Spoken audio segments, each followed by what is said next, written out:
Hello everyone, I hope you are doing well. Last time हमने देखा था first chapter of the 10th standard. अभी हम यहाँ पे देख रहे हैं poem to a pair of sarus crane. So here sarus is a name of bird which is having a long neck. Sarus एक बर्ड का नेम है जो उसकी गर्दन लंबी होती है। जैसे हम हंस देखते हैं, बतख देखते हैं, उसी टाइप का एक परिंदा होता है जिसकी गर्दन थोड़ी सी लंबी होती है। सो टू अ पेयर ऑफ सारस क्रेन्स, तो यहाँ पे एक पेयर मीन्स जोड़ी, तो एक जोड़ी सारस क्रेन उसके बारे में हम देखेंगे, which is written by Manmohan Singh. And this poem is about two birds.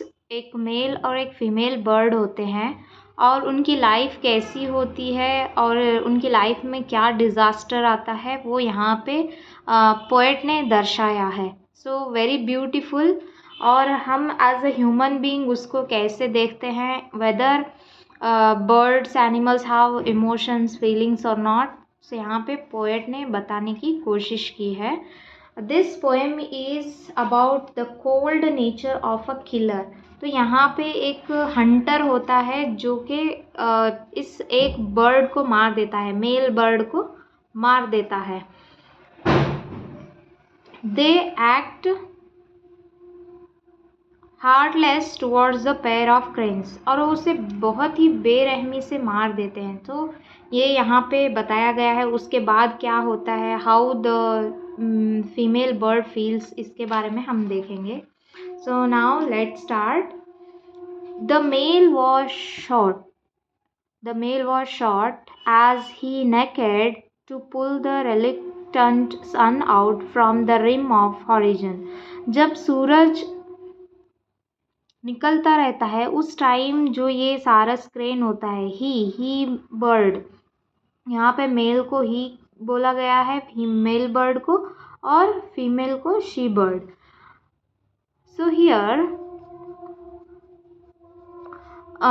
जब सूरज निकलने के टाइम पे क्या होता है, ये जो मेल बर्ड होता है मारा जाता है। कब मारा जाता है, जब वो चाहता है कि सूरज को अपनी तरफ से ऊपर लेके आए, ऐसे कोशिश कर रहा होता है कि वो ही सूरज को ला रहा है। Reluctant means hesitant from the rim of horizon, और वहाँ पे सूरज पूरी तरह से निकला नहीं है, वो भी एक रिलेक्टेंट सन आउट। और वो कैसे आ रहा है, जैसे वो सूरज भी आना नहीं चाहता। Why? Because something bad happened with those sarus cranes. She flew crying, तो ये क्या होता है, ये मेल बर्ड मारा जाता है। किसने मारा उसको? एक हंटर मारता है, उसकी वजह से वो मर जाता है या क्या होता है हम देखेंगे। So after seeing that she flew crying, तो वो उड़ के चली आती है रोते हुए। As he was picked up hands and jaws and a proud neck was humbled to lie like a dirty linen in a coarse washing bag. जैसे ही वो मारा जाता है हंटर के थ्रू, तो वो देखती है, उड़ के देखना स्टार्ट करती है, ऐसे अपने हाथ पैर फैला के, अपना मुंह फैला के देखना चाहता है। And a proud neck was humbled. Proud neck मतलब जो एक बर्ड सारस बर्ड होता है, इसकी नेक बहुत ही लंबी होती है, वो बहुत ही प्राउड सी ऊपर देखते हुए घूमते हुए फिरता है, तो वो नीचे झुक जाती है। To lie like dirty linen, और कैसे लग रहा था वो मरने के बाद, एक लेनिन का जो कपड़ा होता है एकदम सॉफ्ट स्मूथ, वो गंदा हुआ था। Because it was hunted in a coarse washing bag, और उसको किस में डाला गया? एक डर्टी बैग था जो कि हंटर्स ने लाया था, उसको पकड़ के उस बैग में डाल दिया गया। She circled the sky in moments of grace over his disgraceful end. The killers went away and she returned to the death scene. तो क्या होता है, जैसे वो हंटर्स मार के उसको एक बैग में डाल के चले जाते हैं, तो at that moment what she does, she circled the sky, ऐसे गोल गोल गोल गोल घूम रही है ऊपर चिल्लाते हुए वगैरह, in the moments of grace, उस टाइम में। ओवर हिज डिसग्रेसफुल एंड, एक बहुत ही बुरी उसकी एक मौत हुई थी, उसका एक एंड हुआ था। इसका, ही बर्ड का। The killers went away and she return to the dead scene. जहाँ पे वो मारा गया, जिस प्लेस पे, वो वहाँ पे रिटर्न आती है सारस, she crane, with grief that inscribed its intensity in dots and pits। कैसे वो लगता है बहुत ही बुरी हालत में, बहुत ही दुखी महसूस करते हुए वो कोशिश कर रही थी। inscribed मतलब cut words and its intensity in dots and pits, और वो ऐसे बहुत ही दुख में एक एक वर्ड्स या ऐसे कुछ बोलना चाहिए, like a Morse code of birds sorrow, symbolic language. Morse code mean symbolic language. इसकी वजह से वहाँ पे कुछ बयां हो रहा हो, जैसे कुछ बता रहा हो, ऐसे वो उसका पेन वहाँ पे एक्सप्रेस करे, ट्रांसमिटेड टू द एयर, ऐसी जैसे कुछ वहाँ पे है, उस ही बर्ड ने कुछ बोला है तो वो वहाँ पे जानने की कोशिश कर रही है, transmitted to the air. With her beak she kissed a few feathers, picked the one that wind had not taken away, and sat to hatch the blood-stained feathers into a toddling cheek।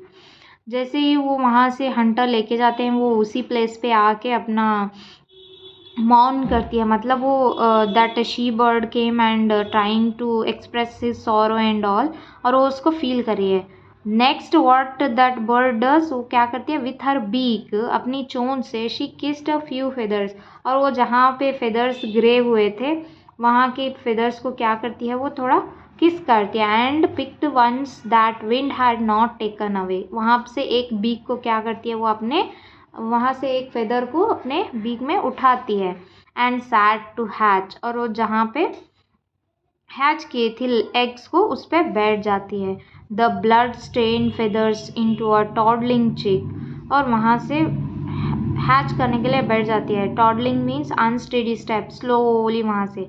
A wave of the seas has she had never seen came to her from far away. Now how she is feeling, a wave from seas, समंदर से ऐसी लहरें आ गई उसकी तरफ जो उसने कभी नहीं देखा, never seen. And carried her to him. She went away beyond Hume's world, beyond the legends and fables of human love। और वो उसको वहाँ से बहा के लेके गए, मतलब वो पूरी तरह से टूट गई थी, बिखर गई थी। And she went away beyond Hume's world. Hume's world, the certain pair of life and probably exhibit great grief for their male keeping for weeks at times about the locality where their partners were killed and calling constantly। I have actually known the widow bird to pine away and die।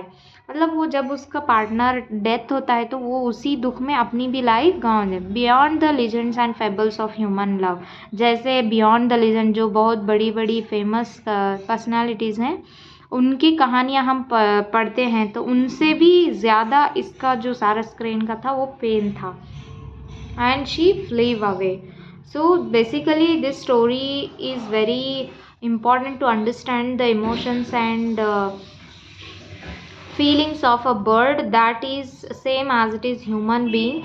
तो हम human being उनको hunt करते हैं, मारते हैं, so we should understand the pain of that। So actually this happens, and the speciality of this crane, the saris crane, is when they find a partner and they will stay together for their entire life, they will not attract with other birds।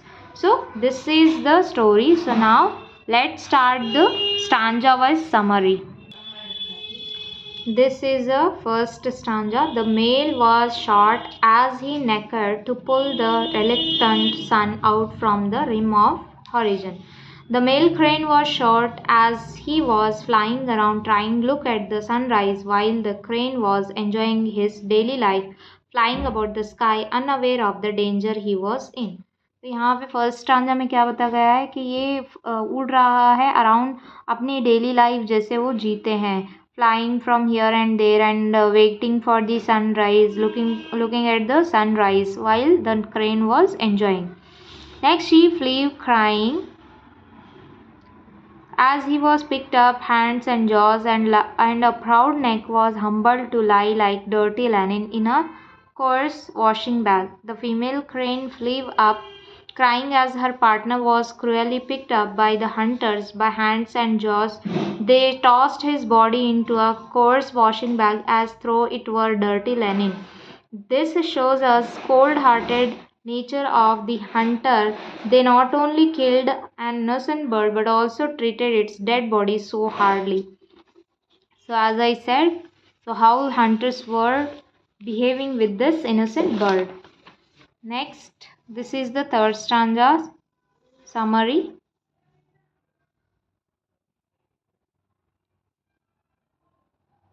Now this is the fourth stanza.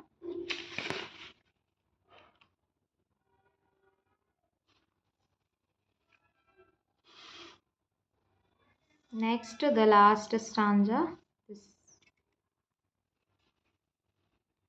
I hope you have understood this poem. If you want line by line explanation, so please do comment and watch the video and share with your friends. Please do not forget to subscribe and comment for next videos. Thank you. And already I have many videos on my channel related to grammar, which is from the beginning, from alphabet to detailed grammar. You can watch and enjoy the videos. Thank you.